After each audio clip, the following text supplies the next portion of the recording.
राजकीय उच्च प्राथमिक विद्यालय देवरिया के ऑनलाइन क्लास प्लेटफॉर्म पर आप सभी का स्वागत।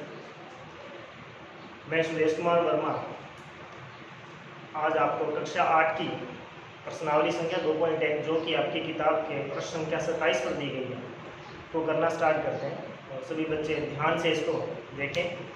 मैं लगभग इसके सवाल करवाऊंगा। जो एक जैसे सवाल होंगे वो आपको होमवर्क के लिए छोड़ दिए जाएंगे, जो कि आप सॉल्व करके खुद इसको चेक करो। तो स्टार्ट करते हैं। आप प्रश्नावली 2.1 में अपने समीकरण के बारे में चल रहा है। अपन समीकरण को देखें। समीकरण एक पदीय भी होती है, दो पदीय भी होती है और तीन पदीय। हमें कैसे पता चलेगा कि ये एक पदीय समीकरण है, ये दो पदीय समीकरण है या ये तीन पदीय समीकरण? देखो मैं 2-3 समीकरण लिख रहा हूँ, उसको देखो। x + 2 x minus y plus, अब ये मैंने 3 समीकरण लिखी है यहाँ। आपको कुछ नहीं करना, आपने ये देखना है कि समीकरण के अंदर प्लस माइनस के सिंबल से कितने चिन्ह या कितने शब्द अलग किए गए हैं, जो भी x y z है। ये रहा आपका प्लस से पहले एक ये है x और एक है 2, तो ये होगी द्विपदीय समीकरण। इसमें देखो केवल एक ही, तो ये होगी एक पदीय समीकरण।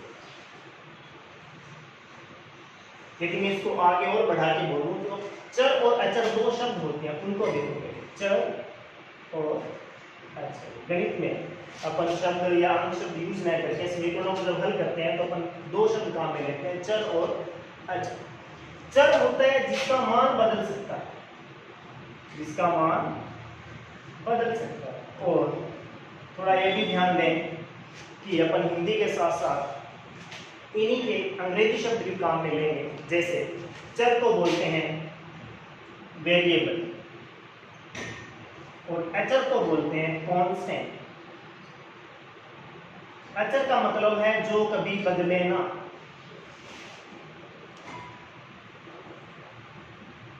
और चर का मतलब होता है जिसका मान बदल सकता है, जिसका मान बदल सकता। अब आप समीकरण नंबर 1 को देखो। मैंने इसमें लिखा x + 2। अब आपको इसके अंदर x देखो, x का मान पता है क्या? नहीं पता। x का मान 1 भी हो सकता है, 2 भी आ सकता है, 3 भी लिख सकते हैं, 0 भी लिख सकते हैं, -1 कुछ भी हो सकता है। मतलब इसका मान फिक्स नहीं है, इसका मान बदल सकता है। जिसकी वैल्यू बदल सकती हो उसको अपन क्या कहेंगे?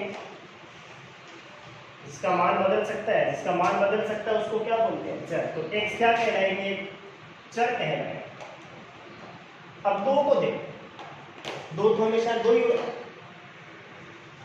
2 का मान हमेशा 2 रहता है। इसका मान कभी भी नहीं बदलेगा, मान नहीं बदलता। और जिसका मान नहीं बदलता वो क्या कहलाता है? जो कभी ना बदले, कांस्टेंट। कांस्टेंट मतलब अचर। तो चर और अचर दो शब्द हैं, आप इनको दोबारा से देखो। चर जिसका मान बदलता हो, जैसे x, y, z, a, b, c कुछ भी लिखा हो, वो सब क्या कहलाते हैं? चर, वेरिएबल कहलाते हैं।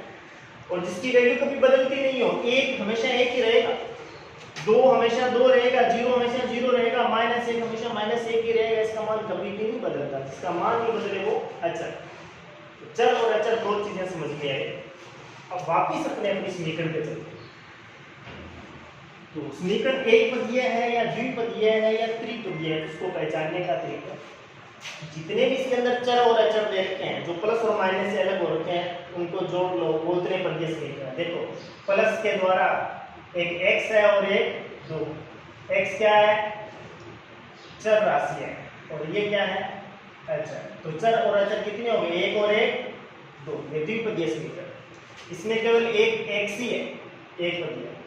अब इसके अंदर देखो, बताओ कितने? माइनस का निशान, प्लस का निशान। अब इनके देखो बीच में आगे पीछे कितने हैं? 1, ये भी 2 और ये z, तीनों चर हैं। कितने चर हो गए? 3 चर। ये कितनी समीकरण होगी? त्रिपदीय समीकरण। तो समीकरण के बारे में एक पदीय, द्विपदीय और त्रिपदीय तो आपको पता लग गया होगा। आपने केवल ये चेक करना है कि जो भी समीकरण में लिखूं उसमें प्लस और माइनस के द्वारा कितने चर और अचर को लिखा गया है वो जोड़ लो, वही समीकरण। 2x + 2 ये कौन सी पदीय समीकरण? अब देखो प्लस का निशान, अब 2 और x इनके बीच में कोई निशान नहीं है, पूरा एक चर या अचर कहलाएगा। और ये एक पूरा का पूरा कितने पद हो गए प्लस के द्वारा लिखे हुए? 1 और 1, 1 + 1 है 2, मतलब ये कितनी है? द्विपदीय समीकरण। अब इन समीकरणों को हल कैसे किया जाता है? इन समीकरणों में क्या किया होगा? हमें कोई एक चर राशि दे रखी होगी, उसका मान निकालना होगा, या दूसरे शब्दों में कहूँ तो अपने को x, y या z का मान निकालना होगा। इसी क्रम में अपन चलते हैं। तो अभी 2.1 का पहला सवाल देखते हैं अपन।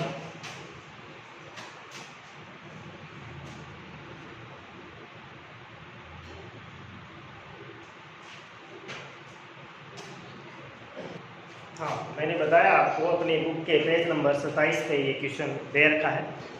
पहला क्वेश्चन है x - 2 = 7। अब इस समीकरण को हल करना, ऊपर लिखा होगा निम्न समीकरण को हल कीजिए। समीकरण को इंग्लिश में बोलते हैं इक्वेशन। तो मैं इक्वेशन शब्द बोलूँ तो भी आप समझ जाना समीकरण की बात हो रही है। ज़्यादा से ज़्यादा कोशिश करो कि अपन अंग्रेजी के शब्द भी याद रख पाए। इसमें देखो कुछ नहीं करना, सिंपल सा काम है। अंकों को एक तरफ कर लो बराबर के, और जो x, y, z जो भी दे रखा है उसको बराबर के एक तरफ कर लो। इस घटना को बोलते हैं अपन पक्षांतरण। पक्षांतरण करना। पक्षांतरण में क्या किया जाता है? बराबर के चिन्ह एक तरफ ले आते हैं x, और दूसरी तरफ जो भी अंक है उसको भेज देते हैं। ऐसा करते समय आपने 4 बातें ध्यान में रखनी। यदि आप गुणा के निशान को बराबर के दूसरी तरफ लेकर जा रहे हो तो भाग में अपने आप बदल जाता है। भाग की कोई अंक है उसको यदि आप बराबर के दूसरी तरफ भेज रहे हो तो वो गुणा में बदल जाता है। प्लस की संख्या को यदि आप बराबर के दूसरी तरफ भेज रहे हो तो वो माइनस में बदल जाता है, और यदि माइनस की संख्या को आप दूसरी तरफ भेज रहे हो तो प्लस में बदल जाता है। इसको बोलते हैं अपन पक्षांतरण। अब देखो इस इक्वेशन में हमने किसका मान निकालना है? x का मान निकालना है, लेकिन x के साथ क्या पड़ा है? माइनस में, तो अपन उसको उस तरफ भेजेंगे बराबर के दूसरी तरफ, मतलब इसका पक्षांतरण करेंगे। तो ये रहा अपना x - 2 = 7। हमें सिर्फ x का मान निकालना है। x का मान निकालना है तो क्या करना पड़ेगा? इस -2 को उठाकर दूसरी तरफ लेके जाएंगे। तो ये x का x रहेगा, बराबर का निशान उतारा, -2। आपको मैंने बताया कि जो माइनस का चिन्ह दूसरी तरफ लेके जाते हैं तो प्लस का बन जाता है। यदि मैं इस -2 को वहां लेके जाऊंगा तो ये 7 के बाद में जब इसको लिखेंगे तो -2 इधर आते किसमें बदल जाएगा? +2 में। हो गया अपना आंसर। कैसे? x = 7 और 2 कितने होते हैं? 9। उत्तर आ गया अपना x = 9। बहुत ही आसान। इसी के जैसा एक क्वेश्चन और करते हैं। इसी का क्वेश्चन नंबर 2 पे। क्वेश्चन नंबर 2 है y + 3 = 10। सेम इसका जैसा है, बस कुछ नहीं, x की जगह y आ गया और माइनस की जगह प्लस लिख दिया, 2 की जगह 3 लिख दिया और 7 की जगह बस। उस चीज को छोड़ो, हमने एक ही बात सीखी है कि हमने जो भी चर होता है तो x, y, z उसका मान निकालना होता है। अब हमारे पास y है, हम इसका क्या करेंगे? पक्षांतरण करेंगे। या पक्षांतरण के बजाय आप अपने दिमाग में याद रखो कि हमने तो y का मान निकालना है और y को अकेला करना है। y का मान तभी निकलेगा जब y अकेला हो जाए। अकेला करने के लिए क्या करेंगे? उसके साथ जो भी अंक है उसको बराबर के दूसरी तरफ भेज देंगे। यहाँ देखो y के साथ प्लस का 3 पड़ा है, हम उसको दूसरी तरफ भेजेंगे, इस बराबर के दूसरी तरफ भेजेंगे तो किसमें बदल जाएगा? प्लस का 3 माइनस के 3 में बदल जाएगा। तो ये हो जाएगा y बराबर, ये प्लस का 3 मैंने उठाकर उस तरफ लेके गया, 10 था ही अपने पास पहले से, प्लस का 3 बदल गया -3। अब ये देखो क्या बन चुका है, ये कह रहा है 10 में से 3 घटाओ, 10 में से 3 घटाए 7 और y का y, अपना उत्तर आ गया y बराबर। बहुत ही आसान क्वेश्चन है, सिंपल सी बात, एक ही ध्यान में रखना है, x y z जो भी दे रखा उसको बराबर के एक तरफ कर लो और बाकी जो भी अंक बचे उनको दूसरी तरफ भेजो। प्लस की संख्या भेज रहे हो माइनस में बदलेगी, माइनस की संख्या प्लस में बदलेगी, गुना भाग में बदल जाएगा और भाग गुना में बदल जाएगा। ठीक है, तो अपनों ने इस प्रश्नावली का क्वेश्चन नंबर 1 कर लिया है, 2 कर लिया, 3 बिल्कुल 1 और 2 के जैसा है, इसको आप करके देखो। क्वेश्चन नंबर 1 और 2 मैंने करवाया, और 3 नंबर क्वेश्चन बिल्कुल इनके जैसा है, करके देखो। अब नए तरीके का क्वेश्चन आ रहा है, क्वेश्चन नंबर 4। इस समीकरण को हल करना, हल करना मतलब हमें क्या निकालना है, इसमें से x का मान निकालना।